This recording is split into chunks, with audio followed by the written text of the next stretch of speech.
श्री कृष्ण द्वारा रुक्मिणी का अपहरण। श्री नारद जी कहते हैं, राजन, इस प्रकार ब्राह्मण पत्नियों के शुभ आशीर्वाद से अभिनंदित हो रुक्मिणी ने पुनः बार बार देवी तथा विप्र बंधुओं को प्रणाम किया। तत्पश्चात मौन व्रत का त्याग करके भीष्मक राजकुमारी सखी सहेलियों के साथ धीरे धीरे गिरजागृह से बाहर निकली। उस समय करोड़ों चंद्रमाओं के समान कांतिमती कमल लोचना रुक्मिणी को वीर योद्धाओं ने अकस्मात इस प्रकार देखा मानो निर्धनों को सहसा कोई उत्तम निधि मिल गई हो। घुड़सवार, रथी, हाथी सवार और पैदल जो रक्षक वहां आए थे वे सब रुक्मिणी पर दृष्टि पड़ते ही मोहित हो गए। उसके मुस्कान युक्त कटाक्ष कामदेव के धनुष से छूटे हुए तीखे बाणों के समान थे। उनसे आहत एवं पीड़ित हो समस्त सैनिक अपने अस्त्र त्याग कर पृथ्वी पर गिर पड़े।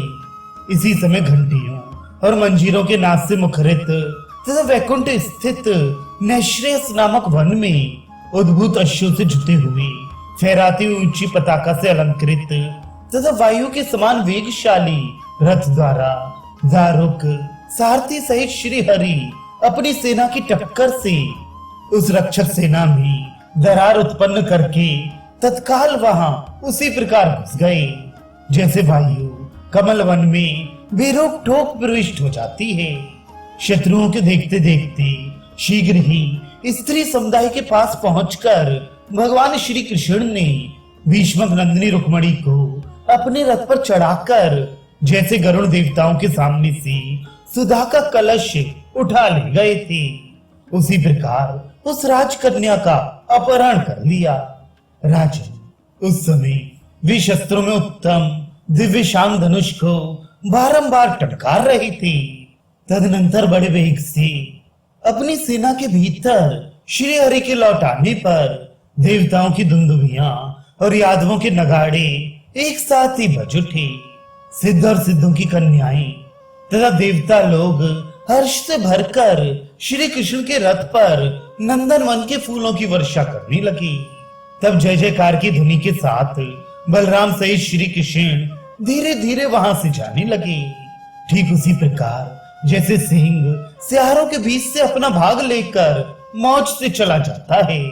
रुक्मिणी का हरण हो जाने पर उस समय बड़ा भारी कोलाहल मचा। रक्षक सैनिक आपस में ही शस्त्रों के प्रहार पूर्वक युद्ध करने लगे। जरासंध के वश में रहने वाले समस्त मानी नृप श्रेष्ठ इस घटना से प्राप्त हुए अपने पराभव और स्वेश के नाश को सह नहीं सके। वे परस्पर कहने लगे, अहो, हम लोगों को धिक्कार है। हम धनुर्धर राजाओं के यश को गोपों ने उसी प्रकार हर लिया जैसे सियारों ने सिंहों के यश का अपहरण किया हो। इससे बढ़कर हमारी पराजय और क्या हो सकती है। यूं कहकर सबके सब क्रोध से भर उठे और द्यूत क्रीड़ा एवं चौपड़ आदि खेलों को छोड़कर कवच और सेना से सुसज्जित हो उन्होंने युद्ध के लिए शस्त्र उठा लिए। क्रोध से भरा हुआ पौंड्रक दो अक्षौणी सेना के साथ महावीर विदुरथ, तीन अक्षौणी सेना के साथ अत्यंत दारुण दंत वक्त्र, पांच अक्षौणी सेना के साथ राजपुर का स्वामी राजा शाल्व, तीन अक्षौणी सेना के साथ तथा महाबली जरासंध 10 अक्षौणी सेना के साथ महाबडसी यादवों के समक्ष युद्ध के लिए आ पहुंचे। चेदी राज शिशुपाल के पक्ष वाले अन्य सहस्त्रों योद्धा भी श्री कृष्ण के सामने धनुष को टंकारते हुए युद्ध के लिए आधम के। प्रलय काल के महासागर की भांति उस विशाल सेना को देखकर यदु श्रेष्ठ योद्धा उसे पार करने के लिए श्री कृष्ण के पास आ गए। श्री कृष्ण ही उनके केवट और जहाज थे। देवता और दानवों की भांति उन स्वकीय एवं परकीय सैनिकों में अत्यंत अद्भुत एवं रोमांचकारी तुमुल युद्ध होने लगा। उस संग्राम में रथी रथियों के साथ, पैदल पैदलों के साथ, हाथी सवारों के साथ और घुड़सवारों के साथ जूझने लगे। शस्त्रों की वर्षा से अंधकार सा छा गया। उस समय रुक्मिणी को भय से विवल हुई देख भगवान श्री कृष्ण ने अभय दान देते हुए कहा, डरो मत। बलदेव जी के छोटे भाई वीरवर गद अपने महान धनुष को कंपित करते हुए शत्रुओं की सेना में उसी प्रकार घुस गए जैसे वन में दावानल। गद के बाणों से अंगों के विदीर्ण हो जाने के कारण कितने ही रथी योद्धाओं की कवच कटकर छिन्न भिन्न हो गए। घोड़े और सारथी मारे गए तथा वे स्वयं भी प्राण शून्य होकर पृथ्वी पर गिर पड़े। पैदल योद्धाओं के पैर कट गए। राजन गद के बाणों से व्यथित हो शत्रु योद्धा आंधी के उखाड़े हुए वृक्षों की भांति धराशायी हो गए। नरेश्वर घोड़ों पर चढ़े हुए कितने ही वीर गद के बाणों से विदीर्ण हो सम्रांगण में मृति फल की भांति घोड़ों सहित गिर पड़े। इसी प्रकार गद के बाणों से कुंभ स्थल फट जाने के कारण बीच बीच से विदीर्ण हुए हाथी कुष्मांड के टुकड़ों की भांति पृथ्वी पर पड़े शोभा पा रहे थे। तदनंतर शत्रुओं की सारी सेना भाग चली। ये देख गदा युद्ध विशारद महाबली शाल्व ने गद के ऊपर अपनी गदा से आघात किया। गदा की चोट खाकर गदा युद्ध के प्रभाव को जानने वाले धनुर्धर गद धनुष द्वारा युद्ध करना छोड़कर तत्काल मन से अत्यंत व्यथा का अनुभव करते हुए युद्ध भूमि में गिर पड़े। गिरकर भी वे सहसा उठ खड़े हुए और तत्काल बलदेव जी की दी हुई गदा को गद ने अपने हाथ में ले लिया।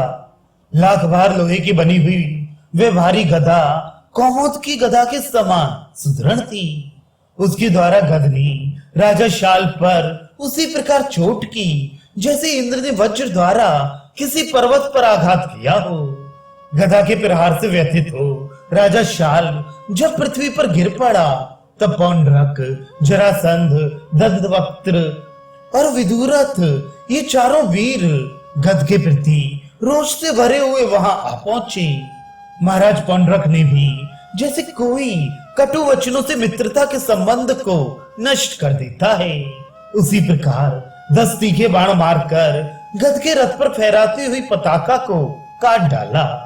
राजेंद्र तत्पश्चात दंतवक्र ने गदा की चोट से गद के सुंदर रथ को भी इस तरह चूर चूर कर डाला मानो किसी ने डंडे की मार से मिट्टी का सुंदर घड़ा फोड़ डाला हो। विदेहराज इसी प्रकार जरासंध ने उस रथ के घोड़े मार डाले और विदुरथ ने सारथी को तीखे बाणों से मार डाला। तब मूसल हाथ में भी बलवान बलदेव जी बड़ी तीव्र गति से वहां आ पहुंचे और उन्होंने दंतवक्र के विकराल एवं भयानक मुख पर बड़े जोर से प्रहार किया। सम्रांगण में युद्ध करते हुए दंतवक्र के मुख में मूसल की चोट पड़ने पर उसके मुख में जो एक टेढ़ा दांत बच रहा था वह भी भूमि पर गिर पड़ा।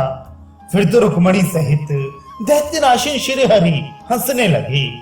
इसी समय रोष से भरे हुए बलदेव जी ने अपने मूसल से शीघ्रता पूर्वक पौंड्रक, जरासंध तथा दुष्ट विदुरथ को भी चोट पहुंचाई।